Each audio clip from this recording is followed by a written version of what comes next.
আমাকে এক বাংলাদেশি ভাই আজকে ফোন করে বলতেছে যে ভাই, আপনার কাছে কোনো কাজ আছে কিনা, বা আমাকে কোনো একটা কাজ ব্যবস্থা করে দেওয়া যায় কিনা। তখন আমি ভাইটাকে জিজ্ঞাসা করলাম যে ভাই, কি হয়েছে, আপনি কেন এইভাবে বলতেছেন। তো তখন সেই ভাইটি বলল যে ভাই, আমি সৌদি আরব এসেছি প্রায় 7-8 মাস হয়ে গেছে, কিন্তু আমি কোনো কাজ পাইতেছি না। কথাটা শোনার পরে আমার খুব খারাপ লাগলো, যার কারণে আমি জিজ্ঞাসা করলাম যে ভাই, আপনি কোথায় আছেন এবং কি কাজে এসেছেন। তো এরপর ভাইটি বলল যে ভাই, আমি রিয়াদে আছি, আমি এসেছি হচ্ছে লোড আনলোড ভিসায়। তো তখন আমি বললাম যে ভাই, বর্তমানে বাংলাদেশে অনেক মানুষ এভাবে লোড আনলোড ভিসায় এসে ফেসে যায়। তো আপনি কি কাজে এসেছিলেন বা আপনি কিভাবে এসেছেন, একটু আমাকে যদি বলেন ভালো হবে। তো তখন সেই ভাইটি বলে যে ভাই, আমি এত কিছু জানি না, আমি হচ্ছে পূর্বে অন্য একটা দেশে ছিলাম, তো এখন আমি হচ্ছে সৌদি আরব আসার জন্য দালালকে বই দিয়েছি। তো দালাল বলেছে ফ্রি ভিসা, আমি সেখানে টুকটাক ইলেকট্রিকের কাজ জানি, যার কারণে আমি ভেবেছি যে সেখানে যাওয়ার পরে আমি কাজ করব, ইলেকট্রিকের কাজ করব বা টুকটাক বাইরে কাজ করে কফিলকে ফয়দা দিব, এরপর নিজে চলবো। তো এটা ভেবে হচ্ছে আমি ফ্রি ভিসায় এসেছি। তো এইরকম অনেক হাজার হাজার প্রবাসী কিন্তু সৌদি আরব ফ্রি ভিসা নামক ফাঁদে পা দিয়ে সৌদি আরব আসতেছে দালালদের খপ্পরে পড়ে। আসসালামু আলাইকুম বন্ধুরা, আশা করি সকলে অনেক ভালো আছেন। আজকেও হাজির হলাম আপনাদের সাথে নতুন আরো একটি ভিডিওতে, এবং আজকের ভিডিওর টপিক হচ্ছে 2024 সালে আপনি বর্তমানে সৌদি আরবের পরিস্থিতি হিসাবে আপনি ফ্রি ভিসায় আসবেন নাকি কোম্পানি ভিসায় আসবেন। তো দেখেন, বর্তমানে কিন্তু সৌদি আরব ফ্রি ভিসা বলতে কোনো ভিসা নেই। পূর্বে ছিল আমেল মানজিল ভিসা, সেটা এখন উঠিয়ে তাহমেল ও তানজিল ভিসা করে দিয়েছে। যে ভিসাটি বর্তমানে হাজার হাজার প্রবাসীর দুর্দশার কারণ হয়ে দাঁড়াচ্ছে। কেননা আপনারা জানেন, পূর্বে কিন্তু আমরা বাংলাদেশি অনেক ভাই আছে যারা সৌদি আরব আসতো আমেল মানজিল ভিসায়। তো আসার পরে সে কফিলের সাথে কন্ট্যাক্ট করে নিত যে কফিলকে এত ফয়দা দিব, আমি প্রত্যেক মাসে বাইরে কাজ করব বা বাইরে যা ইনকাম করতে পারি তার থেকে আপনাকে এত ফায়দা দিব। তো এরকম ভাবে তারা বাইরে কাজ করত এবং কফিলরাও তাকে সুযোগ দিত।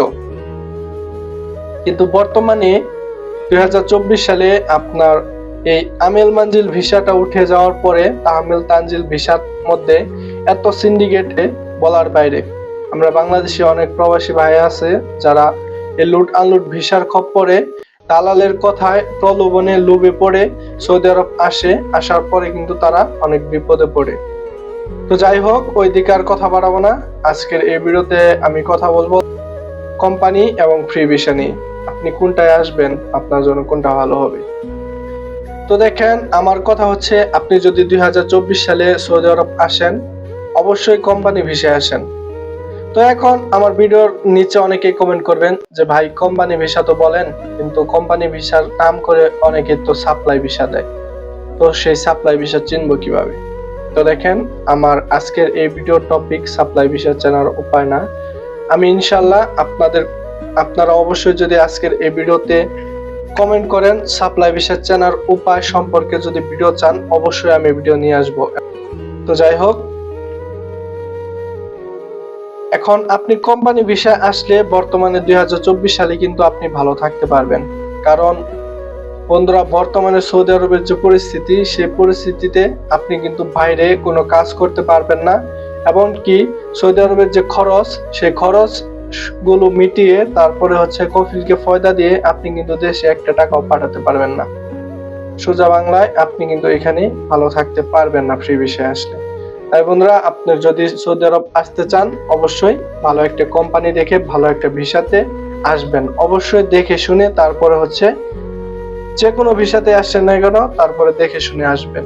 তো কোম্পানি ভিসার কথা এই কারণে বললাম, আপনি যদি ভালো কাজ জানেন বা কোনো টেকনিশিয়ানের কাজ জেনে থাকেন বা আপনার কোনো স্কিল থাকে, তাহলে আপনি যদি বাংলাদেশ থেকে ইন্টারভিউর মাধ্যমে অথবা আপনি যদি সরাসরি যে কোনো একটা পেশা, নির্ধারিত পেশায় আসতে পারেন, তাহলে বন্ধুরা আপনার বেতন কিন্তু সর্বনিম্ন 1500 রিয়াল হবে। 1500 রিয়াল থেকে 3500 রিয়াল পর্যন্ত আপনার বেতন হবে, 3500 রিয়াল পর্যন্ত আপনার বেতন হবে যদি আপনি বাংলাদেশ থেকে সৌদি আরব স্কিলড ওয়ার্কার হিসেবে ভালো একটা পেশায় আসতে পারেন। তো এখন সৌদি আরব অনেক বড় বড় কোম্পানি রয়েছে, যে কোম্পানিগুলোতে স্কিলড ওয়ার্কারের দরকার হয়। প্রত্যেক বছর প্রত্যেক মাসে কিন্তু তাদের একটা করে প্রজেক্ট শুরু হয়, তো সেখানে কিন্তু অনেক লোক তারা নিয়ে আসে। তো আপনি যদি স্কিলড ওয়ার্কার বা আপনার কোনো স্কিল জানা থাকে, অবশ্যই আপনি সেই বিষয়গুলোতে আসার চেষ্টা করবেন। আর বন্ধুরা, যারা কোনো স্কিল বা কোনো কাজ জানেন না, তারা কি ভাবে আসবেন? তো দেখেন, বর্তমানে অনেক বাঙালি ভাই আছে যারা কোনো কাজ না জেনে সৌদি আরব আসতে চায়। তো আপনি যদি কোনো কাজ না জানেন, অবশ্যই আপনি কোম্পানি বিষয়ে আসার চেষ্টা করবেন। আপনি কোম্পানি বিষয়ে আসার পরে আপনি কাজ করুন বা না করুন, আপনার কিন্তু প্রত্যেক মাসে মাসে আপনার যে স্যালারি সেটা দিবে। তো এখন কাজ করুন বা না করুন মানে এই নয় যে আপনি কোনো কাজ না জানলে আপনাকে বেতন দিবে। অবশ্যই এখানে এসে আপনাকে যে কাজ নির্ধারিত করে দেওয়া হবে, সেই কাজ কিন্তু ধীরে ধীরে শিখে সেই কাজ করতে হবে।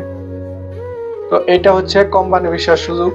এবং আপনি যদি ভালো কোম্পানিতে আসতে পারেন, তাহলে অবশ্যই আপনি প্রত্যেক মাসে মাসে বেতন পাবেন। আপনার সমস্ত বেতন, বোনাস, তারপরে হচ্ছে অনেক কোম্পানিতে থাকা খাওয়া সহ সমস্ত কিছু কিন্তু কোম্পানি বহন করে। তো এরকম কোম্পানিতে যদি আপনি আসতে পারেন, তাহলে বন্ধুরা আপনি বর্তমানে 2024 সালে ভালো থাকতে পারবেন। এখন কথা হচ্ছে ফ্রি ভিসায় কেন নয় বা লোড আনলোড ভিসায় কেন নয়। তো দেখেন, লোড আনলোড ভিসায় কারা আসে? যারা মূলত কোনো কাজ না জানে 2 বছর সৌদি আরব থাকতে চায়। 2 বছর কেন বললাম? লোড আনলোড ভিসায় আপনি অন্তত 2 বছর থাকতে পারবেন। আপনার লোড আনলোড ভিসার যে মেয়াদটা সেটা কিন্তু 2 বছর থাকে। তো এখন কথা হচ্ছে, আপনি যদি কোনো কাজ না জেনে থাকেন, তাহলে আপনি কিন্তু লোড আনলোড ভিসায় আসেন আর যে কোনো ভিসায় আসেন, আপনার জন্য কিন্তু বিপদ। আপনি কোম্পানিতে আসলে একটু ছাড় পাবেন ঠিকই, কিন্তু যদি আপনি ফ্রি ভিসা নামক ফাঁদে পা দিয়ে সাপ্লাইয়ের মধ্যে পড়েন, তাহলে ভাই আপনার জীবন শেষ। আপনি যদি লোড আনলোড ভিসায় আসেন, বিশেষ করে লোড আনলোড ভিসাগুলো বেশিরভাগ উঠায় হচ্ছে কোম্পানি। অনেক কোম্পানি আছে যে বাংলাদেশ থেকে বা অন্যান্য দেশ থেকে অনেকগুলো লোক নিয়ে এসে সাপ্লায়ারের কাছে বিক্রি করে দেয়। এখন কথা হচ্ছে, আপনি যদি কোনো কাজ না জানেন, তাহলে আপনি কিন্তু ফ্রি ভিসায় আসার পরেও এখানে কোনো কাজ করতে পারবেন না। তো অনেকে আছে যারা বাইরে বসে থাকে কাজ পাওয়ার আশায়, কিন্তু দিন চলে যায়, সারা দিন বসে থাকার পরেও একটা কাজ আসে না। এরকম কিন্তু অনেক হাজার হাজার প্রবাসী সৌদি আরবে অবস্থান করতেছে। তো তাই বন্ধুরা, আপনি যদি সৌদি আরব ভালো থাকতে চান, অবশ্যই আপনার কোম্পানি বিষয়ে আসার চেষ্টা করবেন। আমি কথা বাড়াবো না, কারণ আমার পূর্বে অনেক ভিডিও রয়েছে ফ্রি ভিসা সম্পর্কে। যাই হোক, আপনারা যদি বর্তমানে সৌদি আরব ভালো থাকতে চান, ভালোভাবে দিন কাটিয়ে দেশে টাকা পাঠাতে চান, অবশ্যই কোম্পানি বিষয়ে আসার চেষ্টা করবেন। তো এখন অনেক ভালো ভালো কোম্পানি রয়েছে, আপনারা যদি সেই কোম্পানি বিষয়ে জানতে চান, অবশ্যই আমার ভিডিও নিচে কমেন্ট করবেন। আজকে এই পর্যন্তই। ভালো থাকবেন, সুস্থ থাকবেন। আল্লাহ হাফেজ।